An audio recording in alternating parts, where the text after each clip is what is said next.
Ассалаумағалейкум арма қазақ. 2025 жылдан бастап қазақстандықтардың кімдердің айлығы өседі?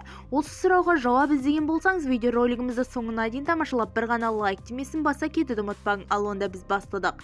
Келесі жылғы кімдердің айлығы өсетіні үкімет премьер-министрінің орынбасары ұлттық экономика министрі Нұрлан Байбазаров айтты.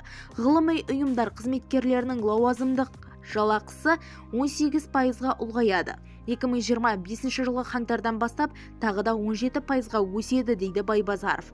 Оның сөзінше, үкімет инфляциясының ынтымақтастылығы және экономиканың әрталастығының жөніндегі белгіленген жоспарларды іске асыру жалғастырылады.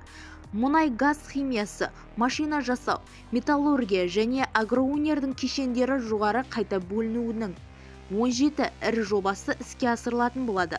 Экономикаға үлкен инфляция құйылады. Биыл тек мемлекет басшысы ауқымды бастамалар іске асыру шеңберінде экономиканы қаржыландыру 2 триллион теңгеден асты деді ол. Бізді тамашалауды жалғастырыңыз, сау саламат болыңыз.